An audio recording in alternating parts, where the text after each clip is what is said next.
Jeg har lagt garn til side her, og jeg skal slå masker op med basisfarven, som eksempelvis kan være hvid, eller den farve du ønsker skal være de her retmasker i mønstret her. Jeg har valgt en hvid, og min kontrastfarve bliver en håndfarvet tråd. Jeg slår maskerne op ved først at lave en løkke. Det gør jeg ved at holde garnet sådan her. Kryds garnet, tage 2 fingre igennem, gå om og gribe fat i tråden og træk garnet op. Så putter jeg en pind ind i løkken der og strammer lidt til. Nu skal jeg slå de resterende masker op. Det gør jeg ved at tage 2 fingre ind mellem de 2 tråde og lade resten af garnet glide ned i min hånd sådan her. Nu skal jeg slå maskerne op, og det gør jeg ved at have et greb, der ser sådan her ud. Jeg har en tråd her på min tommeltot og en tråd på min pegefinger.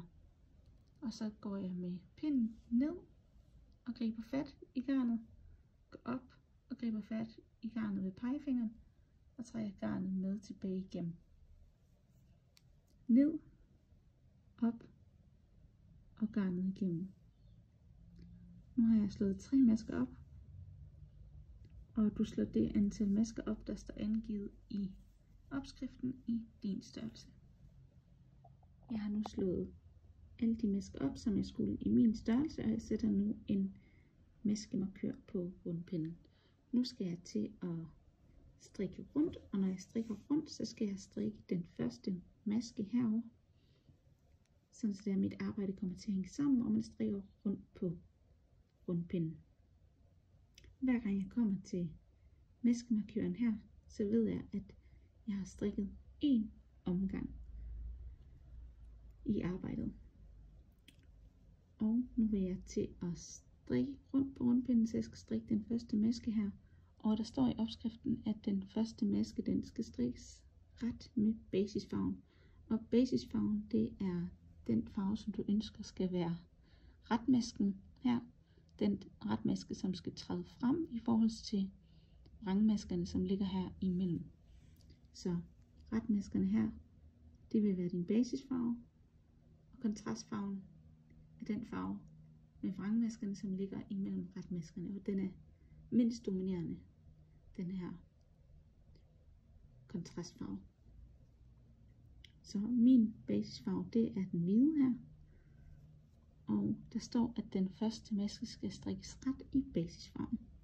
Så jeg placerer garnet fra højre pind på min venstre pegefinger og lader garnet glide ned i min hånd sådan her, mens jeg samtidig holder fast i venstre pind. Og nu skal jeg strikke min første retmaske, og det gør jeg ved at gå fra venstre mod højre ind i masken, gå om og gribe fat i garnet og trække garnet med tilbage og lade garnet glide over på højre pind. Nu har jeg strikket min første retmaske. Jeg skal strikke 2-farvet rib, og rib det gør man ved at strikke skiftevis 1 retmaske og 1 vrangmaske, og det gentager man hele pinden rundt, eller hele omgangen rundt.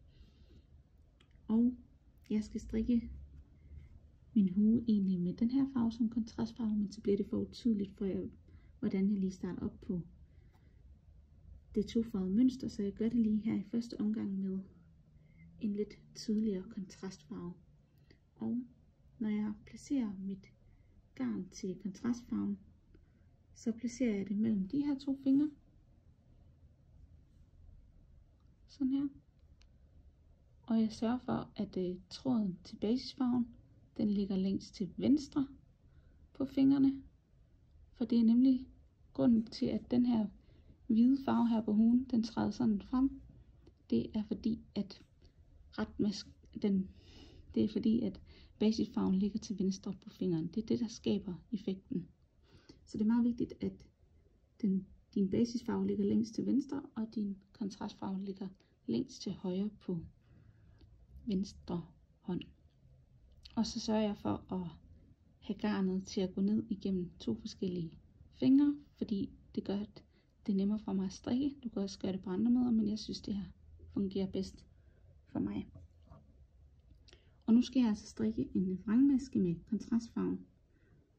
Og alle vrangmasker skal strikkes med kontrastfarven, og alle retmasker skal strikkes med basisfarven. Når jeg skal strikke en vrangmaske, så går jeg om og griber fat i garnet med min højre strikkepind, så garnet ligger her foran på min højre strikkepind, inden jeg går vrang ind i masken på pinden. Og når jeg går vrang ind i masken på pinden, så går jeg fra højre mod venstre. Så jeg går fra højre mod venstre. Så går jeg rundt med min højre pind, går om og griber fat i garnet, så det ligger på min højre pind, trækker garnet med tilbage der, hvor jeg kom fra. Sådan der. Nu har jeg strikket en vrangmaske. Nu skal jeg strikke en retmaske igen. Og en vrangmaske.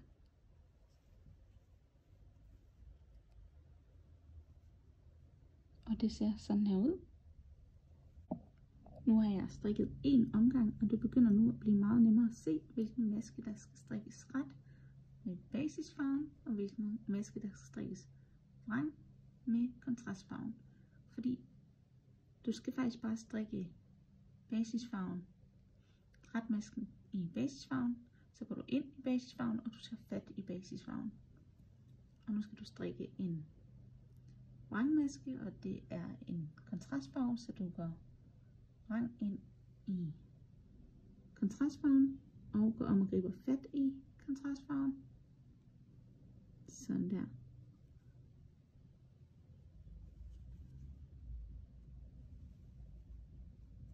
Og sådan strikker du altså bare videre.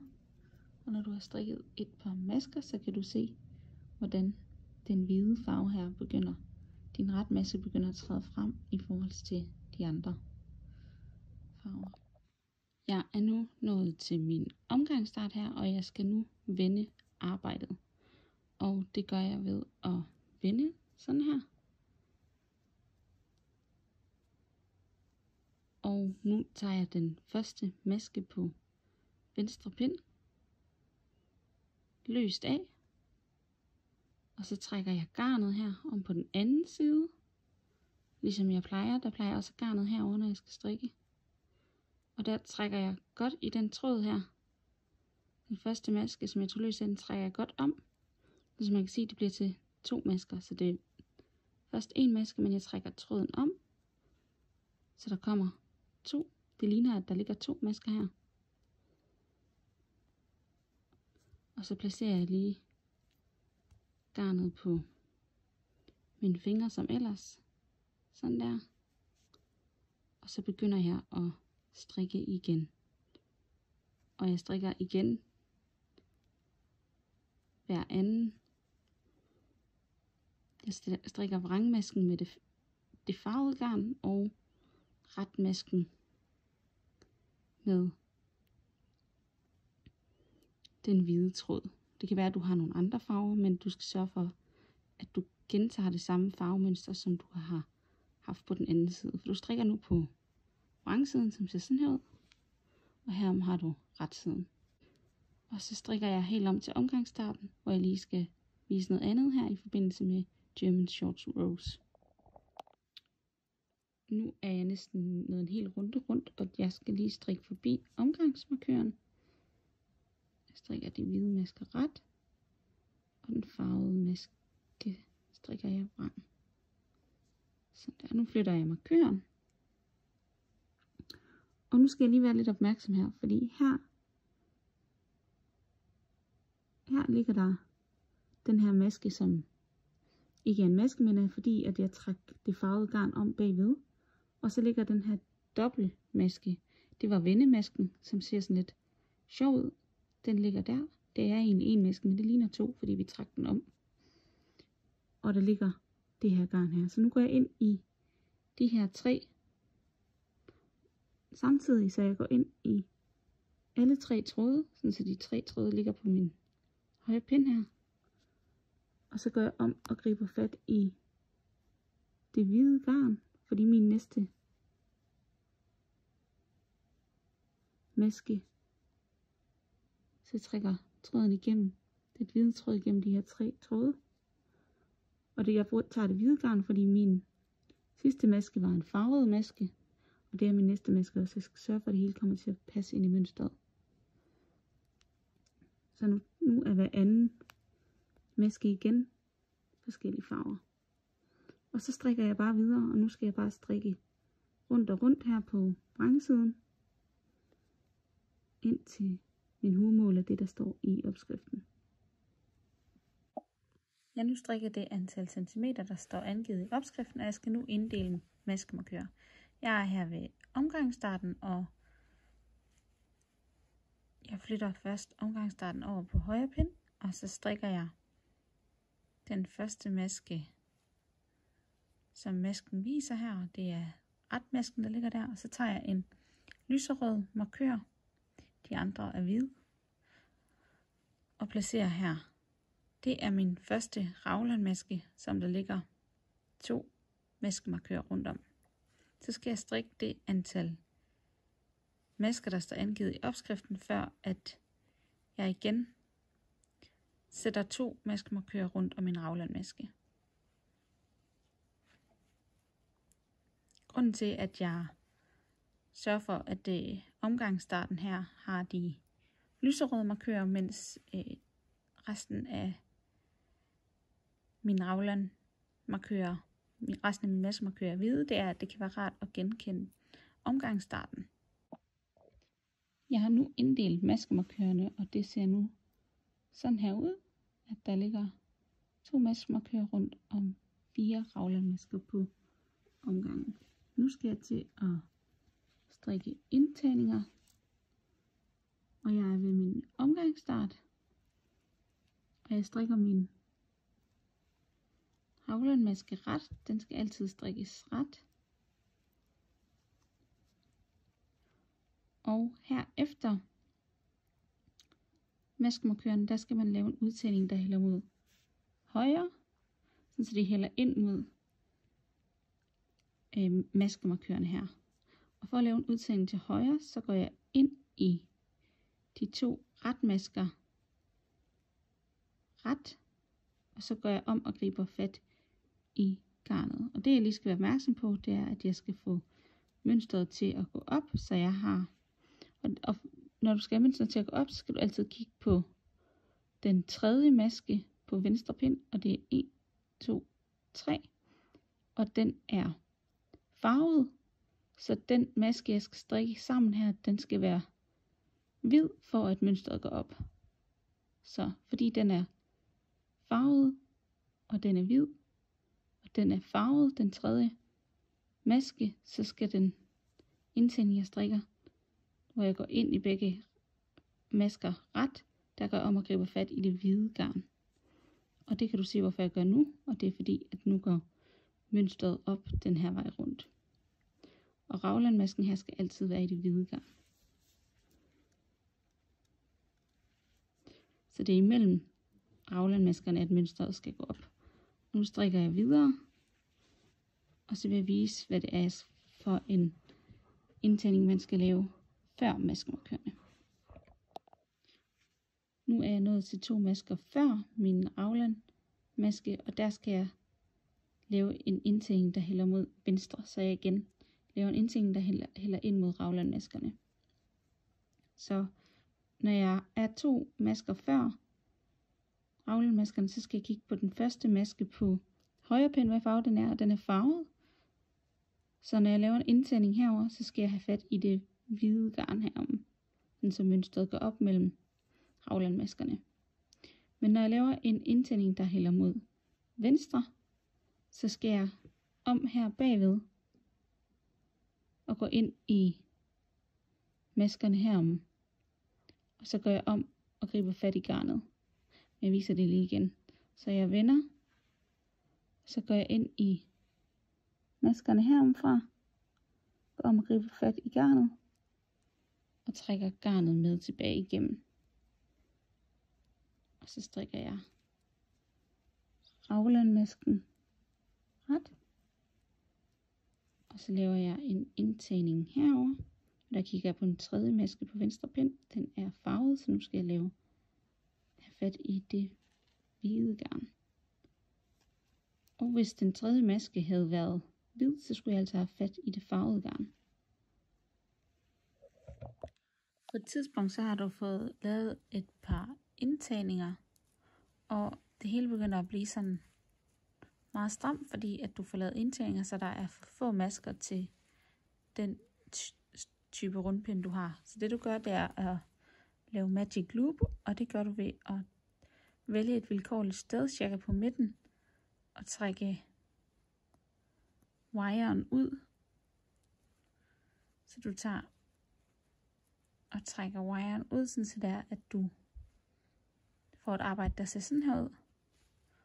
Og så kan du trække maskerne hen på din venstre strikkepind, så du kan strikke dem igen. Så jeg tager det greb, jeg plejer at have, når jeg strikker med de her 2 farver.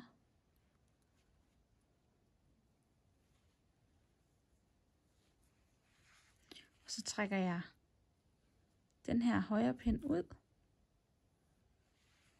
Sådan der. Og nu kan jeg så igen strikke de masker, der er på venstre strikkepind.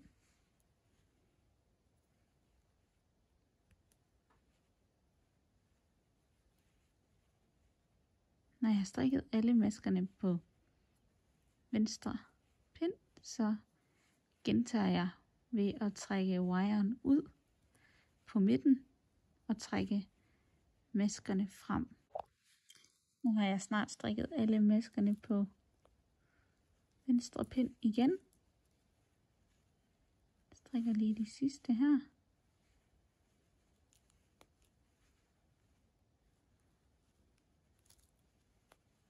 Sådan der. Og så gentager jeg igen ved at trække maskerne frem på venstre pind, så jeg kan komme til at strikke dem.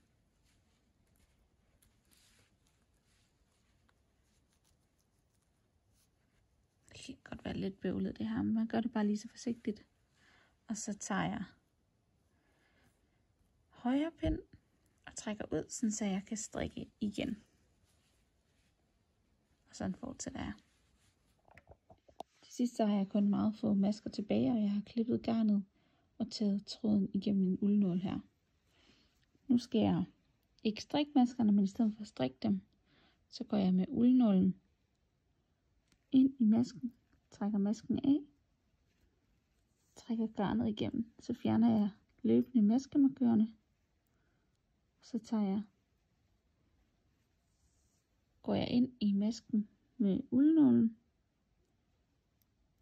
og når jeg er gået igennem masken med uldnålen, så kan jeg pille masken af pinden, og løbende fjerner jeg som sagt de her maskemarkører. Det gør jeg hele vejen rundt. Når du til sidst har taget alle maskerne igennem, så strammer du godt til. Og så har du sådan en lille fin afslutning her. Og der går du igennem hullet heroppe i toppen med din uldnål. Og så vender du huen om. Går ind på indersiden herinde, hvor din uldnål stikker op. Ups, sådan der. Trækker igennem, og så strammer du lidt til igen. Og nu skal du hæfte her på indersiden, og det gør du bare ved at gå igennem nogle masker her på indersiden. Og til sidst så laver du en knude. Det gør jeg et par gange, indtil jeg føler mig tryg ved, at det ikke går op.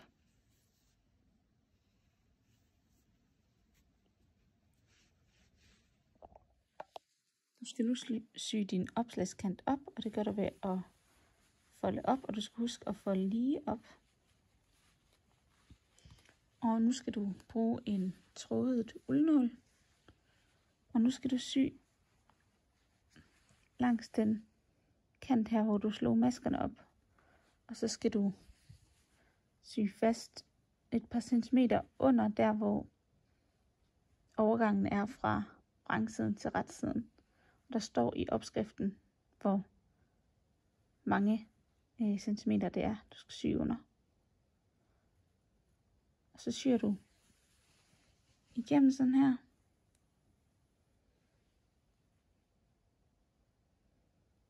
Hele vejen langs. Og du skal gerne sy i den samme rille her, så her kan du se, jeg er gået ind i den der. Og så tager jeg fat i den næste her. Så jeg følger den samme rille rundt.